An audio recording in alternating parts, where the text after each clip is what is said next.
बिस्मिल्लाहिर्रहमानिर्रहीम। सब्ज़ लहू इमरान सीरीज़ मुसन्निफ़ इब्ने सफ़ी। प्रिंस अब्दुल मन्नान रीना के लिए एक अच्छा खासा खिलौना बनकर रह गया था। इसका ख्याल था कि वो अपने मकसद में कामयाब हो गई है। अब वो रोशी का जिक्र भी छेड़ती तो साफ उड़ा जाता। ऐसा मालूम होता जैसे उसे भूल ही जाना चाहता हो। उधर चीफ एवन हर रोज़ रीना को यकीन दिलाने की कोशिश करता रहता था कि इसके भाई जिंदा हैं। वो जानता है कि वो कहाँ हैं, लेकिन किसी मसलहत की बिना पर फिलहाल इन लोगों को नहीं छेड़ना चाहता जो उनके अगवा के जिम्मेदार हैं। प्रिंस अब्दुल मन्नान में भी वो बहुत शिद्दत से दिलचस्पी ले रहा था।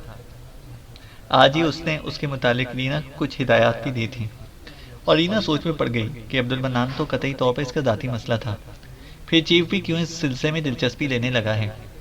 उसने इसको अपने कारकुन क्रिस्टो पाउल्स के पास इसलिए भेजा था कि वो इसके भाइयों की तलाश में मदद देगा, लेकिन अब्दुल मन्नान की कहानी सुनते ही वो भी इस मुलाकात के असल मकसद से रूगर्दानी करने लग गया था। आखिर वो लोग अब्दुल मन्नान को किस मकसद के हसूल के लिए हमवार करना चाहते थे, ये मसला इसके लिए एक नई उलझन बन गया था। लेकिन वो इसका जिक्र अब्दुल मन्नान से ना कर सकी। वो तो बस इसे मुख्तलिफ किस्म की तफरीहात में उलझाए रहा करती थी। इस वक्त भी वो इसे बता रही थी कि बेसबॉल कैसे खेला जाता है। वो खामोश हुई तो अब्दुल मन्नान अपने कौमी खेल गुल्ली डंडे के मुतालिक उसे बताने लगा। दरअसल दुनिया के हर खेल की मौजिद हमारी ही कौम है। तुम लोगों ने इनमें कुल्ली फंदे लगाए और हड़प कर गए। मिसाल के तौर पर गुल्ली डंडे को तुम लोगों ने किसी कदर तसर्रुफ के साथ क्रिकेट या बेसबॉल की शक्ल में अपना लिया। वो मुहक्किकाना शान से बोला, यह गलत है। तुमने अपनी गुल्ली डंडे में किसी गेंद का जिक्र नहीं किया। रीना ने कहा, गुल्ली को गोल करके गेंद बना लिया तुम लोगों ने। अब्दुल मन्नान बोला। गुल्ली कैसी होती है? रीना ने पूछा। तुम इस तरह नहीं समझ सकोगी, अब्दुल मन्नान ने कहा और गुल्ली डंडा बनाने की फिक्र में पड़ गया। रीना के एक मुलाजिम ने सामान फराहम कर दिया। रीना गुल्ली की शक्ल देखकर बहुत हंसी और बोली, इसे किस तरह खेलते हो? चलो मैदान में, अब्दुल मन्नान बोला। यहाँ नहीं? क्यों नहीं? तुमने देखा नहीं मुलाजिम किस तरह हंस रहे थे तुम्हें गुल्ली डंडा बनाते हुए देखकर? रीना ने कहा। खुश हो रहे थे। हम लोग कौमी चीजें देखकर खुशी से पागल हो जाते हैं, अब्दुल मन्नान बोला। फिर भी यहाँ नहीं, कहीं और चलें? तुम जब से यहाँ आए हो बाहर नहीं निकले, रीना ने कहा। यहाँ से 20 मील के फासले पर मेरी शिकारगाह है, वहीं चलते हैं, अब्दुल मन्नान बोला। शिकारगाह? रीना ने कहा। हाँ हाँ, तुम्हें हैरत क्यों है? उस रात हम वहीं से आ रहे थे। क्या इस पर भी रोशी का कब्जा है? रीना ने पूछा। मेरी जिंदगी में किसी चीज पर भी किसी का कब्जा नहीं है। अच्छा तो चलो, लेकिन हम शाम से पहले वापस आ जाएंगे, रीना ने कहा। अब तो नहीं जाएंगे। दफतन अब्दुल मन्नान का मूड बिगड़ गया। क्यों, क्या हुआ? रीना ने कहा। तुमने ये क्यों कहा कि नौकर मजाक उड़ाएंगे? अब्दुल मन्नान बोला। अरे वो ऐसे ही अंदाज में हंस रहे थे, रीना ने कहा। मुझे ऐसे लोग सख्त नापसंद हैं जो दूसरों की राय से मुतासिर होकर कोई काम ना कर सकें, अब्दुल मन्नान बोला। अच्छा चलो बाहर, वैसे शिकारगाह बड़ी खूबसूरत जगह होगी, रीना ने कहा। वो फिर कभी दिखा दूंगा, लेकिन गुल्ली डंडा यहीं होगा। चलो भाई, मेरे ख्याल में तो यकीनन कोई मज़ाक़ खेज खेल होगा, इसलिए वो लोग हंस रहे थे, रीना ने कहा। परवाह नहीं, मैं अकेले खेलूंगा। मेरी कौमी रग फड़क उठी है। अब्दुल मन्नान ने गुल्ली डंडा संभाला और बाहर निकल गया। रीना ने शानों को जुम्बिश देकर बुरा सा मुंह बनाया और वो भी चल पड़ी। प्रिंस के बारे में उसने ये राय कायम की थी कि वो बहुत ही आला किस्म का सनकी है। बाहर निकलकर उसने देखा कि वो जमीन पर अकड़ों बैठा हुआ मिट्टी खोद रहा है। ये क्या कर रहे हो? वो करीब पहुंचकर बोली। बिल बना रहा था, वो उठता हुआ बोला। फिर बिल पर गुल्ली रखकर डंडा संभाला और इससे पीछे हटते चले जाने को कहा। बस वहीं रुक जाओ, अब मैं गुल्ली उछालूंगा। अगर तुम कैच कर सकी तो समझो मैं आउट हो गया, वरना फिर तुम्हें डंडे पर निशाना लगाना पड़ेगा। बस चलो तैयार। उसने गुल्ली उछाली, लेकिन रीना कैच ना कर सकी। उसने डंडा बिल से एक डंडे के फासले पर रख दिया और चीख कर बोला, अब गुल्ली इस तरह फेंको कि डंडे से आ लगे, मैं आउट हो जाऊंगा। इसने गुल्ली फेंकी, लेकिन वो डंडे से ना लगी। प्रिंस बच्चों के से अंदाज में किलकारी मारकर हंसा और खेल शुरू कर दिया। गुल्ली पता नहीं कहाँ से कहाँ पहुंची। साथ ही वो रीना से दौड़ने को कहता जा रहा था। 3 शॉट लगाने के बाद उसने कहा, मैं डंडा रखने जा रहा हूँ, अब तुम्हें यहाँ से निशाना लगाना पड़ेगा। अगर आउट कर दिया तो फिर तुम खेलोगी। डंडा कहाँ रखोगे? रीना ने पूछा। वहीं, बिल के करीब, अब्दुल मन्नान बोला। मेरे फरिश्ते भी इतनी दूर ना फेंक सकेंगे, रीना तवील सांस लेकर बोली। इतने में उसे अपनी रिहायशी इमारत के करीब सब्ज रंग की एक गाड़ी दिखाई दी। ओह, ये कम वक्त कहाँ से आ मरा, वो बड़बड़ाई। कौन है? अब्दुल मन्नान ने पूछा। मेरे भाइयों का एक दोस्त, ऑटोमोबाइल इंजीनियर है, अक्सर इधर से गुजरता रहता है, बोर करेगा, रीना ने कहा। तुम खेलो, जहन्नम में जाए वो, अब्दुल मन्नान बोला। नहीं, ये बुरी बात है, हमें फिलहाल वापस चलना चाहिए, शाम को खेलेंगे, रीना बोली। झाड़ू फेरो उस पर, मेरे कौमी जोश पर पानी ना फेरो, अब्दुल मन्नान बोला। चलो, वो इसका हाथ पकड़कर खींचती हुई बोली। प्रिंस मुर्दा चाल से उसके साथ चलने लगा और वो बोली, इस खेल में बहुत ज़्यादा दौड़ना पड़ता है, मेरे बस से बाहर है, कोई आसान सा कौमी खेल बताओ, रीना ने कहा। गोलियां खेलोगी? प्रिंस ने पूछा। ये क्या होता है? रीना ने पूछा। तुम लोगों ने इस खेल को इनलार्ज करके ब्लेड बना लिया है, अब्दुल मन्नान ने कहा। दौड़ना नहीं पड़ता उसमें, रीना ने कहा। नहीं, बैठकर खेलते हैं, अब्दुल मन्नान बोला। तब तो ठीक है, वही खेलेंगे, रीना ने कहा। गाड़ी से एक आदमी उतरा था और वहीं रुककर उनकी तरफ को देखने लगा।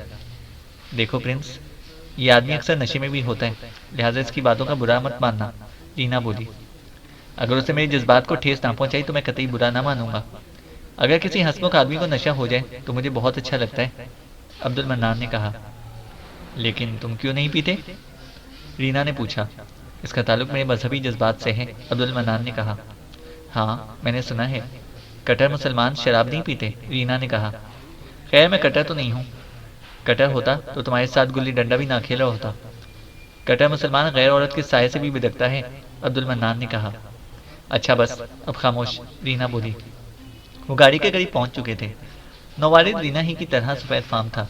वो लहक कर इनकी तरफ बढ़ा। Hello Reena. Hello Tom, Reena बोली। नौवारिद ने सवाली नजरों से प्रिंस अब्दुल मन्नान की तरफ देखा। ये मेरे दोस्त प्रिंस अब्दुल मन्नान हैं और ये विलियम टॉम्पसन हैं, मेरे भाइयों के दोस्त, रीना ने कहा। तुम्हारा नहीं? उसने लगावट के से अंदाज में पूछा। चलो अंदर चलो, रीना बोली। जेरी और जेमी कहाँ हैं? इसने प्रिंस से मुसाफा करते हुए पूछा। वो इस वक्त मौजूद नहीं है, रीना ने कहा। ये चीफ ही की हिदायत थी कि उन दोनों के अचानक गायब हो जाने को शोहरत ना दी जाए। नवारिद सचमुच किसी कदर नशे में था। वो नशिस्त के करीब आए। रीना महसूस कर रही थी कि वो प्रिंस को कीनातोज नजरों से देख रहा है। वो उन लोगों में से था जो ये समझते हैं कि सफेदफाम अक़वाम को खुदा ने दस्ते खास से बनाया है और वो इसकी अरफा तरीन तख्लीक है। मैं सोच भी नहीं सकता था कि तुम जैसी अच्छे टेस्ट की लड़की किसी मकामी आदमी को दोस्त बनाएगी, उसने आखिरकार रीना से कहा। रीना ने प्रिंस की तरफ देखा। वो हंस पड़ी, फिर बोली, प्रिंस बहुत शाइस्ता आदमी हैं। जी नहीं, मैं भी दूसरे मकामियों की तरह बहुत घटिया आदमी हूँ, बल्कि सिरे से आदमी ही नहीं हूँ, प्रिंस नागबू चढ़ाकर बोला। ओहो, तुम तो बुरा मान गए प्रिंस, हंसी की बात थी, रीना बोली। प्रिंस, इस पर तो मैंने ध्यान ही नहीं दिया था कि प्रिंस हैं। How do you do your highness, Navaid हिमाकत आमेज लहजे में बोला। फाइन, प्रिंस का लहजा भी अच्छा नहीं था। तुम क्या पियोगे टॉम, रीना जल्दी से बोल पड़ी। जो भी मिल जाए, मैं बहुत प्यासा हूँ, वो बोला। वो वहाँ से उठकर डाइनिंग रूम में आई और रेफ्रिजरेटर से बियर की एक बोतल निकालकर मुलाजिम को दी। खुद ड्राइंग रूम वापस आई तो इन दोनों के दरमियान तेज कलामी का आगाज हो चुका था। वो विलियम टॉम्पसन के छिछोरेपन से बखूबी वाकिफ थी। क्या बात है भाई, तुम लोग चीख रहे हो, इसे जबरदस्ती हंसकर कहा। ये बेवकूफ़ आदमी मुझे समझाने की कोशिश कर रहा है कि मैं शराब ना पीऊं, टॉम गुर्राया। तुम जानती हो कि इसी बात पर फादर जोशुआ से मेरी लड़ाई हो गई थी। लड़ाई का अंजाम क्या हुआ था, प्रिंस ने पूछा, फिर हंसकर बोला। मुझे यकीन है कि फादर जोशुआ ने तुम्हारी पिटाई कर दी होगी। बकवास बंद करो, टॉम उठियां भेजकर उठ खड़ा हुआ। अरे अरे, ये क्या हिमाकत है, बैठ जाओ, रीना बौखलाकर आगे बढ़ती हुई बोली। कोई खास बात नहीं है, प्रिंस ने हंसकर कहा। शायद मुझे अब फादर जोशुआ की जगह संभालनी पड़ेगी। मैं कहती हूँ टॉम, बैठ जाओ, और प्रिंस तुम खामोश रहो, रीना बोली। मैं बिल्कुल खामोश हूँ, प्रिंस ने कहा और लापरवाही से दूसरी तरफ देखने लगा। टॉम हाँफता हुआ बैठ गया। इतने में मुलाजिम ने बियर की ट्रे में इस पर रख दी। प्रिंस अपनी कुर्सी वहां से काफी फासले पर ले गया। तुम देख रही हो, टॉम गुर्रा कर रीना की तरफ मुड़ा। ओहो, खत्म करो, तुम पियो, उसे हट जाने दो। ये मेरी तौहीन है, मैं इसे मजा चखाऊंगा, टॉम ने कहा। रीना ने बोतल खोली और गिलास में उंडेलने लगी। फिर वो बेतुकी बकवास करता हुआ बियर पीता चला गया। इस दौरान में एक बार भी इसने अपने दोस्तों के बारे में ना पूछा। प्रिंस इस माहौल से कतई बेगाना नजर आ रहा था। दफतन टॉम ने रीना से कहा। आज मौसम बड़ा खुशगवार है, मेरे साथ कहीं चलो। मुझे अफसोस है कि मैं फ़िलहाल कहीं ना जा सकूंगी, रीना बोली। ये क्या बात हुई? टॉम ने पूछा। सचमुच मुझे कुछ ज़रूरी काम अंजाम देने हैं, रीना ने कहा। काम फिर कर लेना, आज तो चलो। वो आगे झुककर उसकी आंखों में देखता हुआ मुस्कुराया। इस अंदाज में रीना को इतना घटियापन महसूस हुआ कि वो झिंझिला गई। नहीं, मैं नहीं जा सकती। इस बार उसका लहजा सख्त था। तुम इस गधे को यहाँ छोड़कर मेरे साथ नहीं जाना चाहती? टॉम प्रिंस की तरफ हाथ उठाकर बोला। बहुत हो गया। प्रिंस उछलकर खड़ा हो गया और बहुत ही नरम लहजे में बोला। अभी तुम्हारी तौहीन कर रहा है, मैं इसे बर्दाश्त नहीं कर सकता। तुम क्या बिगाड़ लोगे मेरा? टॉम भी उठता हुआ बोला। तुम्हें उठाऊंगा और गाड़ी में रखाऊंगा, प्रिंस ने नरमी से जवाब दिया। इसके लहजे में झिलाहट या गुस्से का शायबा भी नहीं था। टॉम, तुम वाकई हद से बढ़ रहे हो, रीना गुस्सीले लहजे में बोली। हमारे दरमियान कभी इतनी बेतकल्लुफी नहीं रही। तुम्हारे इस लहजे को जेरी और जिरमी भी बर्दाश्त नहीं कर सकते। कोई शरीफ आदमी नहीं बर्दाश्त कर सकता मोहतरमा, प्रिंस ने आहिस्ता से कहा। मैं तुम्हें जान से मार दूंगा। टॉम घूंसा तान कर प्रिंस पर झपट पड़ा। प्रिंस ने बड़ी फुर्ती से इसका वार खाली दे दिया और उसकी गर्दन पर हाथ मारा, लेकिन उसे मुंह के बल फर्श पर ना गिरने दिया। वो गिर ही रहा था कि बिजली की सी सरत से उसे अपने दोनों हाथों में संभालकर सर से ऊंचा उठा लिया। रीना बेहसो हरकत खड़ी देखती रही। ये सब कुछ इतनी जल्दी में हुआ था कि वो दखल अंदाजी भी ना कर सकी। प्रिंस इसको इसी तरह उठाए हुए दरवाजे की तरफ बढ़ने लगा। रीना की जबान गंग हो गई थी। वो भी गैर इरादी तौर पर इसके पीछे चल पड़ी। टॉम इसके हाथों में बिल्कुल बेहसो हरकत हो गया था। ऐसा मालूम होता था जैसे बेहोश हो गया हो। वो उसको उसी तरह उठाए हुए बाहर निकल आया और गाड़ी के करीब पहुंचकर रीना की तरफ मुड़े बगैर बोला, ड्राइविंग सीट का दरवाज़ा खोलो। रीना ने बेचूनों चला तामील की और फिर वो उसे दरवाजे से ठोंसने की कोशिश करने लगा।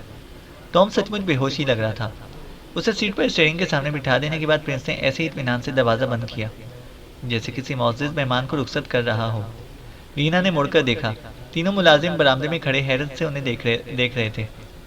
अब ये होश में आकर यहाँ से रुखसत हो जाएगा तो फिर गुल्ली डंडा जमाएंगे, प्रिंस ने अहमकाना अंदाज में हंसकर कहा। इसे क्या हो गया है? रीना हिकलाई। मेरा ख्याल है कि बेहोश हो गया, अभी ठीक हो जाएगा, प्रिंस ने लापरवाही से कहा और हाथ खिड़की से अंदर ले जाकर टॉम की गुद्दी सहलाने लगा। इसका सर पुष्टगाह से टिका हुआ था और आंखें बंद थीं। आखिर ये क्यों कर हुआ? रीना आगे बढ़कर बोली। मुझे खुद मालूम नहीं, प्रिंस ने लापरवाही से कहा। हो सकता है मेरा हाथ जोर से पड़ गया हो। इसको यहाँ से चला जाना चाहिए, रीना ने मुस्तरिबाना अंदाज में कहा और मुड़कर नौकरों की तरफ देखने लगी। फिक्र ना करो, जल्द ही होश में आ जाएगा, प्रिंस बोला। लेकिन अगर होश में आने पर फिर झगड़ा शुरू कर दिया तो? रीना ने पूछा। तो फिर इस बार गाड़ी समेत उठाकर सड़क तक जाना पहुंचाना पड़ेगा, अब्दुल मन्नान ने कहा। मुझे हैरत है, तुम आखिर हो क्या चीज़? मैं सोच भी नहीं सकती थी, रीना ने कहा। कभी कभी मैं बिल्कुल ही पागल हो जाता हूँ, अब्दुल मन्नान बोला। लेकिन वो कुछ कहते कहते रुक गई क्योंकि टॉम के जिस्म में जुम्बिश हुई थी। प्रिंस खिड़की के पास से हटकर गाड़ी के पीछे जा खड़ा हुआ। टॉम ने आंखें खोली। थोड़ी देर तक खला में घूरता रहा, फिर डैशबोर्ड की तरफ मुतवज्जा हो गया। रीना खामोश खड़ी रही। इसने रीना की तरफ देखे बगैर इंजन स्टार्ट किया और गाड़ी झटके के साथ आगे बढ़ गई। रीना ने प्रिंस की तरफ देखा जो अहमकाना अंदाज में दूर होती हुई गाड़ी को घूरे जा रहा था। फिर वो चौंका और रीना से बोला, चलो अब तुमको गुल्ली डंडे का दूसरा तरीका सिखाऊं। ये खेल कई तरह खेला जाता है। अब जो तरीका बताऊंगा इसमें गुल्ली के आगे दौड़ना पड़ता है। अगर कोई भी शॉट तुमने कैच कर लिया तो मैं आउट। खुदा के लिए खामोश रहो वरना शायद मैं बेहोश होकर गिर जाऊंगी, रीना ने कहा। क्यों? प्रिंस बड़े भोलपन से सवाल किया। अंदर चलो, वो बरामदे की तरफ मुड़ती हुई बोली। वो सोची थी कि ये वही आदमी तो है जो पिछले दिनों एक अपाहज की हैसियत से इसके रहमो करम पर पड़ा हुआ था और आज इसे टॉम जैसे हट्टे कट्टे आदमी की ये दुर्गत बनाई थी। उसे उस रात का मंजर भी याद आया जब रोशी उसे ख्वाबगाह में दौड़ाती फिर रही थी और वो इस तरह गिड़गिड़ा रहा था जैसे वो उसके हाथ पैर तोड़ देने का इरादा रखती हो। ड्राइंग रूम में पहुंचकर वो कुर्सी में गिर गई। प्रिंस खामोश खड़ा उसे पुरतशवीश नजरों से देखता रहा। अब क्या सोच रहे हो? रीना बिलाखिर बोली। क्या तुम्हारी तबीयत खराब है? प्रिंस ने सवाल किया। मैं सोच रही हूँ कि टॉम बहुत कीनतोज आदमी है, रीना ने कहा। तो इसमें मेरा क्या कसूर? प्रिंस बोला। तुम्हें बहुत होशियार रहना पड़ेगा। वो मेरे मुल्क के एक ऐसे खित्ते का बाशिंदा है जहाँ के लोग माफ़ करना तो जानते ही नहीं।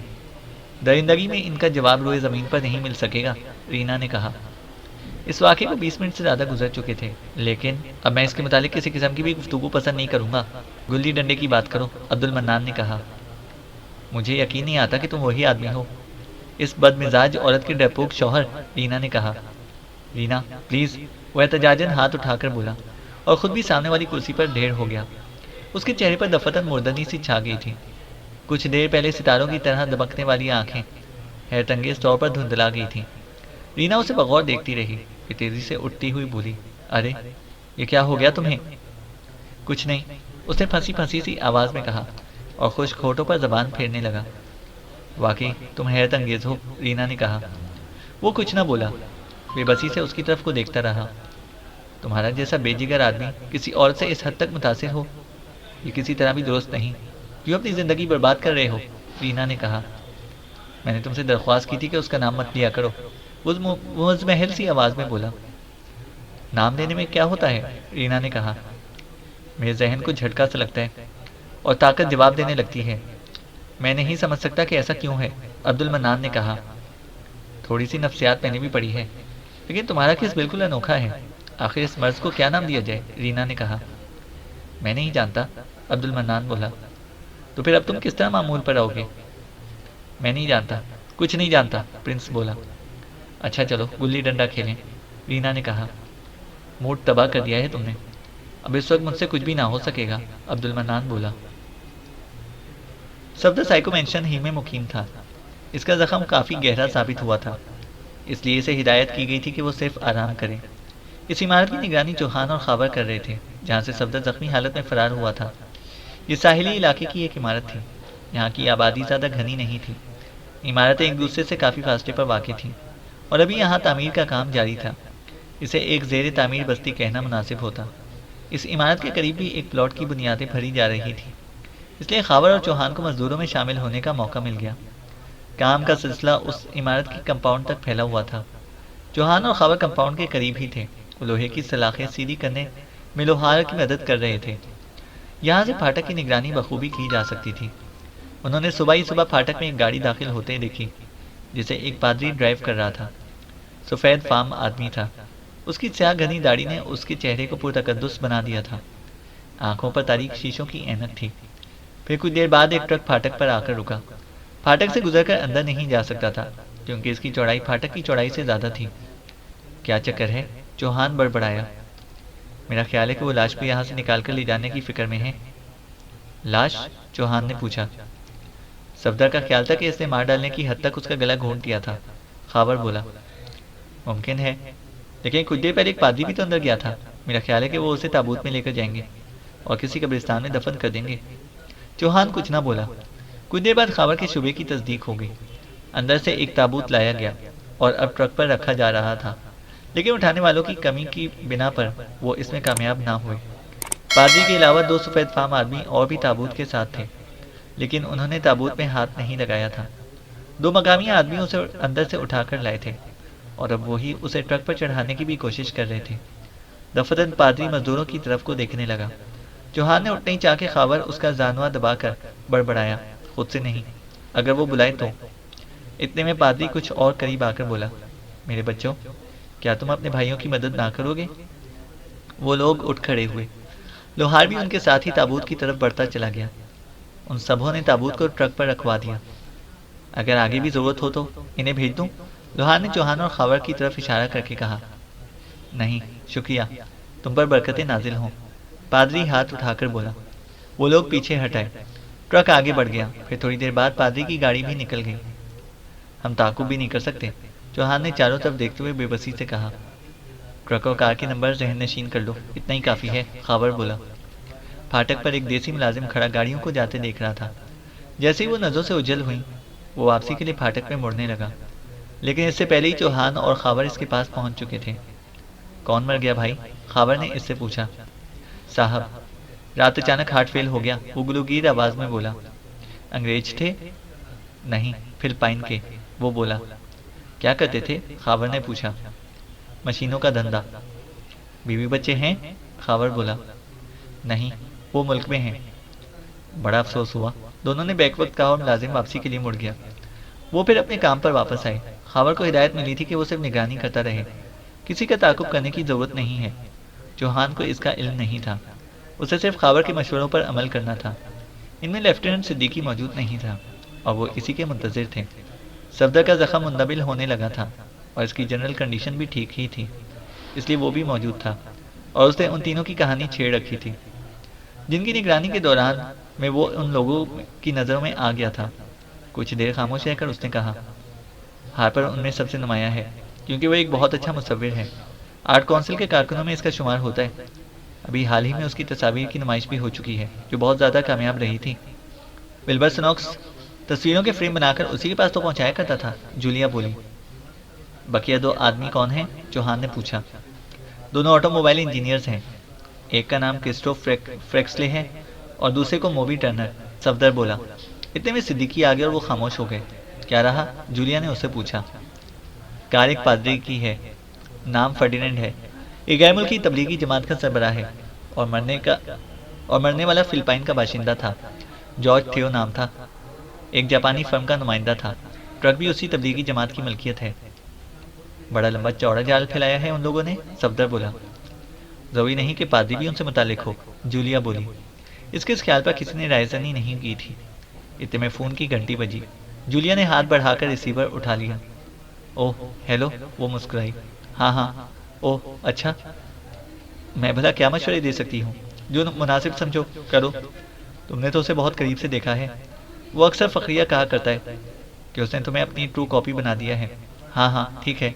अच्छा हाँ, खुद एतमादी बहाल रखो।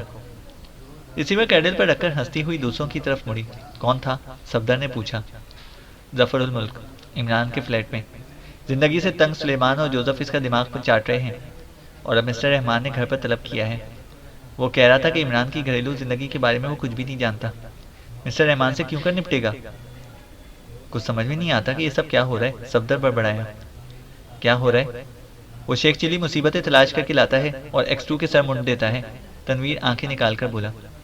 लेकिन वो है क्या कहाँ? जूलिया ने सफदर की आंखों में देखते हुए पूछा। मुझे इल्म नहीं, सफदर बोला। तुम यकीन के साथ कह सकते हो, जूलिया ने कहा। ख्वामख्वाह मेरे बयान पर शुबा ना करो, सफदर बोला। होगा। 8 बजने वाले हैं, मैं ऑपरेशन रूम में जा रही हूँ। दिन भर की रिपोर्ट देनी है। तुम लोग यहीं ठहरोगे, हो सकता है कुछ हिदायत मिले, जूलिया उठती हुई बोली। इन दिनों एक्स2 से एक मुकर्ररा वक्त पर सिर्फ ट्रांसमीटर के जरिए ही राब्ता कायम किया जा सकता था। जफरुल मुल्क बहैसियत इमरान इतने शदीद नज़र ज़ुकाम में मुब्तला हो गया था कि आवाज़ ही बैठ गई थी। गुफ्तगू कर सकता था लेकिन हलक से ऐसी आवाज़ निकलती थी जैसे किसी मेंढक को बरहमत परवरदिगार नतक इंसानी नसीब हो गया हो। इस वक्त वो नशिस्त के कमरे में नाश्ता कर रहा था। सुलेमान में इस पर नाश्ता लगाकर तरकारियाँ खरीदने नीचे चला गया था। वापसी पर जफर ने उसके हाथों में एक बड़ा सा गोभी का फूल देखा। ठहरो, वो हाथ उठाकर बोला। सुलेमान रुक गया। इसे कहाँ लिए जा रहे हो? जफर ने कहा। बावर्ची खाने में, सुलेमान ने खुश होकर जवाब दिया। नहीं, इसे गुलदान में सजा दो, जफर बोला। गुलदान में? हाँ, किफ़ायत शुआरी सिखा रहा हूँ तुझे। आज इसे सजावट का काम ले, कल हांडी की नज़र कर दीजो, जफर बोला। मैं सदके कुर्बान, आप बोले तो। सुलेमान की बाछें खिली हुई थीं। मेरी आवाज़ बैठ गई है, जफर ने कहा। खुदारा, मुझे बताइए कि आपने खुदकुशी की कोशिश क्यों की थी? सुलेमान ने कहा। खुदकुशी ही का मूड था, जफर बोला। तो फिर बच क्यों गए? सुलेमान ने पूछा। ओ मरदूद, तू मेरा असासा हड़प करना चाहता था? जफर घूंसा तान कर खड़ा हो गया। उससे ज़्यादा मुझे इस बात की फिक्र थी कि इस कालिए को एक कौड़ी भी ना मिल सके, सुलेमान ने कहा। जाओ, दोपहर का खाना तैयार करो, जफर ने गुस्सीले लहजे में कहा। फूल गुलदान में सजा दिए जाए तो फिर क्या अपना मगज बनाऊंगा? आज नागे का दिन है, गोश्त नहीं मिला, सुलेमान ने कहा। मुर्ग, जफर बोला। सुलेमान की आंखें हल्कों से उबल पड़ी। जफर ने फौरन अंदाजा कर लिया कि शायद इमरान से इस किस्म का मशवरा गैर मुतवक्का होगा, लिहाजा फौरन संभल कर बोला। नाकाम खुदकुशी के बाद से ज़बान कुछ चटोरी हो गई है। चटपटी चीज़ें खाने को दिल चाहता है। एक बार फिर कोशिश कीजिए जनाब आली, ताकि ये ज़ौक और पुख्ता हो जाए, सुलेमान बोला। जफर ने पर्स से 10 का नोट निकालकर इसकी तरफ बढ़ाते हुए कहा। भाग जाओ। 1.5 माह बाद मुर्ग नसीब हो रहा है, अल्लाह तेरा शुक्र है, सुलेमान ने कहा। इसी तरह तू दूसरों के सामने भी बकवास करता होगा, जफर बोला। सुलेमान फिर हैरत से आंखें फाड़कर उसे घूरने लगा। क्या है? जफर ने पूछा। आप तो बिल्कुल ही बदल गए हैं साहब। क्या मतलब? यही कि दूसरों के सामने कहने सुनने वाली बात आपको कब परवाह होती थी? चाहे मैं चौराहे पर खड़ा होकर फरियाद करता फिरूं, सुलेमान ने कहा। वाकई? क्या मैं सचमुच बदल गया हूँ? जफर ख्यालात में खो जाने की एक्टिंग करता हुआ बड़बड़ाया, फिर चौंक कर बोला, ओह मरदूद, तुम सचमुच चाहते थे कि मैं मर जाऊं? अब मुझे इजाजत दीजिए कि मैं जाकर मुर्ग ले आऊं, वरना देर हो जाने पर सिर्फ हड्डियां और पस्तियां ही हाथ आएंगी। सुलेमान ने कहा। हाँ जाओ, हड्डी एक भी ना होनी चाहिए, वो हाथ हिलाकर बोला। इतने में फ़ोन की घंटी बजी और उसने हाथ बढ़ाकर रिसीवर उठा लिया। दूसरी तरफ से रहमान साहब की आवाज़ आई, तुम अभी तक नहीं पहुंचे? जी, वो सीने में शदीद दर्द, मेरा ख्याल है कि नमूनिया हो गया, जफर ने कहा। आपका ख्याल? रहमान साहब बोले। जी हाँ। गधे हो, फौरन आओ, मैं घर पर ही हूँ, आज ऑफिस नहीं जाऊँगा, रहमान साहब बोले। जी बहुत अच्छा। दूसरी तरफ से सिलसिला मुनक़ता होने की आवाज़ सुनकर उसने भी रिसीवर रख दिया। सुलेमान कमरे से जा चुका था। वो सोचा था कि अब जाना ही पड़ेगा। रहमान साहब बहरहाल इमरान के बाप हैं, अगर उन्होंने पहचान लिया तो। जूलिया से मशवरा ले चुका था, लेकिन रहमान साहब उसे क्यों बुला रहे हैं? क्या पूछेंगे? हो सकता है कोई ऐसी बात पूछ बैठे जिसका उसे इल्म भी ना हो। ओह, देखा जाएगा। 15 मिनट के अंदर अंदर वो रवानगी के लिए तैयार हो गया। रहमान साहब उसके मुंतजिर थे। देखते ही पूछा, किसका इलाज कर रहे हो? फिलहाल सीने पर आयोडेक्स की मालिश कर ली है, जफर बोला। रहमान साहब ने उसे घूर कर देखा और जफर गड़बड़ा गया। क्या कोई गलती हो गई? कोई ऐसी बात जो इमरान के लिए गैर मामूली हो? खैर, तुम्हारा अपना मामला है, उन्होंने थोड़ी देर बाद खुश्क लहजे में कहा। तुमने खुदकुशी का ढोंग क्यों रचाया था? क्या सीधी तरह इतला नहीं दे सकते थे कि कोठी नंबर 666 पुलिस कस्टडी होने के बावजूद भी मुजरिमों के इस्तेमाल में है? रहमान साहब ने कहा। मुझे तो याद नहीं पड़ता कि मैंने कभी कोई बात सीधी तरह की हो, जफर ने जी कड़ा करके कहा। अब यही देखिए कि खुदकुशी भी सीधी तरह ना कर सका। कभी किसी को कहते सुना था कि ग़िज़ा भी अगर इतदाल के साथ ना हो तो वो भी जहर बन सकती है। लिहाजा हलवा पूरी ठोंस लिया हलक तक, और फिर पता नहीं कि क्या घपला हुआ कि नामाकूल ग़िज़ा जहर बन सकी मेरे लिए। जफर बोला, मैंने तुम्हें बकवास करने के लिए नहीं बुलाया। जफर मुल्क का है, रहमान साहब गरजे। अरे बाप रे, जफर ने बिल्कुल इमरान की एक्टिंग की।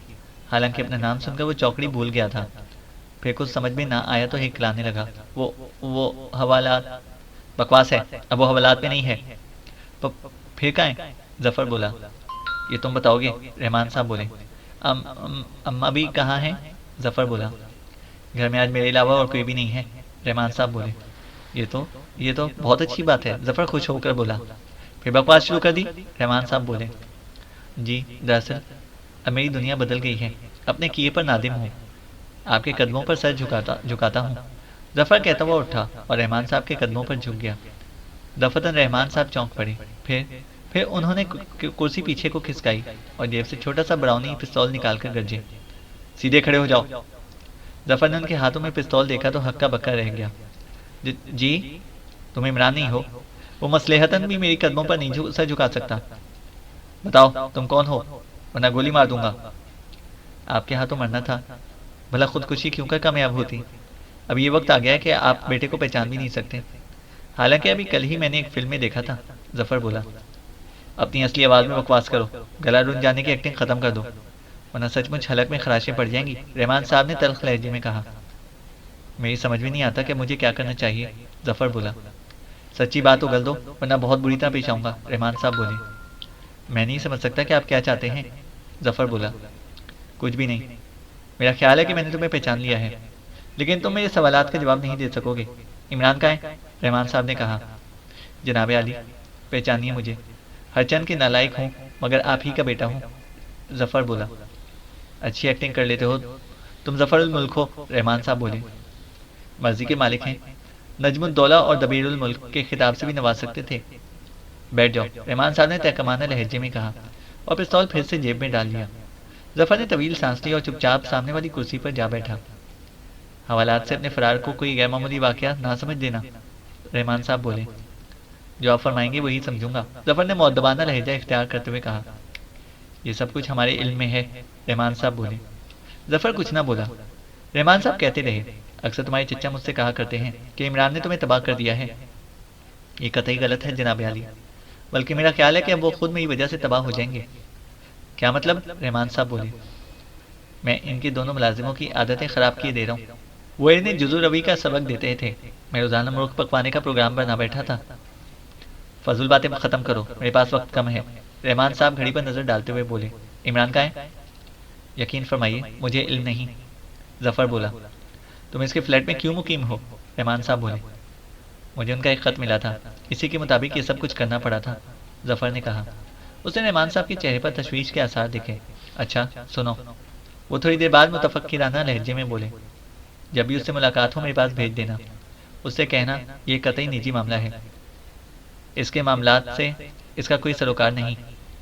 मेरे लायक कोई और खिदमत हो तो फरमाइए, जफर बोला। नहीं, तुम्हारे बस का रोग नहीं। अच्छा अब जाओ। जफर उठ गया। कंपाउंड से बाहर निकलकर उसने इत्मीनान की सांस ली। सुलेमान और जोसेफ उसे नहीं पहचान सके थे, लेकिन रहमान साहब की तेज नजरों से वो बच ना सका था। फुटपाथ पर रुककर वो किसी टैक्सी का इंतजार करने लगा। क्या रहमान साहब किसी दुश्वारी में पड़ गए हैं? वो सोच रहा था, कोई ऐसी दुश्वारी जिस पर इनके सरकारी इख्तियारात भी काबू ना पा सके हों। इमरान जैसे मातूब की ज़रूरत उस इस शिद्दत से महसूस करने का मतलब तो यही हो सकता है। इसे तो ये सिर्फ इमरान की हिदायत पर अमल करना था, या फिर उसी की हिदायत के मुताबिक जुलियाना फिट्जवाटर के मशवरों को अमली जामा पहनाना था। कुछ देर बाद टैक्सी मिल गई और वो फ्लैट में वापस आ गया। जोसेफ सिटिंग रूम में आराम कुर्सी पर नींद दराज था। उसे देखते ही हड़बड़ाकर उठ बैठा। क्या बात है?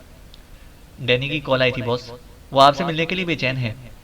डैनी? कौन डैनी? जफर बोला। डैनी को भूल गए बॉस? वही डैनी जिसके सर्कस समेत तुम शकराल गए थे। उसने अपना नंबर नोट कराया है। कहाँ है? जैसे ही कहा है, जैसे ही तुम आओगे उसे रिंग कर लो। जोसेफ बोला। तेरा दिमाग तो नहीं चल गया? मैं इतना बीमार हूँ, सीने में दर्द है, गला रुंध गया है, मैं उसे रिंग करूंगा? हो, तुम खुद रिंग करके पूछोगे क्या बात है, जफर बोला। जोसेफ ने शानों को जुम्बिश दी और मेज की तरफ बढ़कर फोन पर नंबर डायल करने लगा। Hello Danny. हाँ, बॉस वापस आ गए हैं, लेकिन बीमार हैं, सीने में दर्द है, गला रुंध गया है, देर तक गुफ्तगू ना करता, इन्हें तकलीफ होगी। अच्छा अच्छा। जोसेफ ने खामोश होकर रिसीवर जफर की तरफ बढ़ा दिया। हेलो। जफर ने फंसी फंसी आवाज़ निकाली। Master Imran, how do you do? मैं बीमार हूँ दोस्त, जफर बोला। तुम्हारे लिए एक इत्तला है। कुछ लोगों को तुम्हारे एक साथी की तलाश है, उनके पास उसकी एक तस्वीर है। डैनी ने कहा। ओहो, किसकी तस्वीर? जफर ने पूछा। मुझे इसका नाम तो याद नहीं, लेकिन मैंने उसे अक्सर तुम्हारे साथ देखा है। उसने तुम्हारे साथ सफ़र भी किया था। डैनी की आवाज़ आई। सफ़र में तो कई साथी थे, तस्वीर देखे बगैर मैं क्यों कर अंदाज़ा कर सकूंगा? जफर बोला। तस्वीर उन्हीं के पास है, लेकिन मैंने उन पर जाहिर नहीं होने दिया कि उससे शनासाई रखता हूँ। अलबत्ता मैंने तुम्हारा जिक्र उनसे कर दिया है। डैनी बोला। क्या मतलब? जफर ने पूछा। मैंने उनसे कहा कि मेरा एक दोस्त अगर शहर में मौजूद है तो उसकी तलाश में मदद दे सकेगा, लेकिन वो भारी मुआवजे के बगैर काम नहीं करता। डैनी ने कहा। ये तुमने अच्छा किया, जफर बोला। तो फिर इन्हें भेज दूँ तुम्हारा पता बताकर? क्या वो गैर मुल्की हैं? जफर ने पूछा। लड़की गैर मुल्की है, लेकिन इसके दोनों साथी मकामी हैं, डैनी ने कहा। तलाश क्यों है?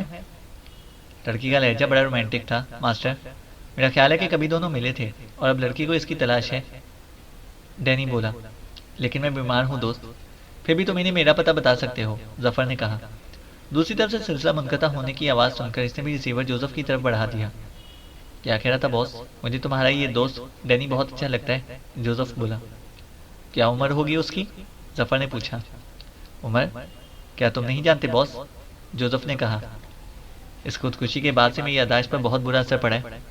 अब सोचा हूँ कि डैनी कौन है, जफर ने कहा। बॉस, जोसेफ ने दांत निकाल दिए। साफ जाहिर होता था कि उसे जफर के बयान पर यकीन नहीं आता।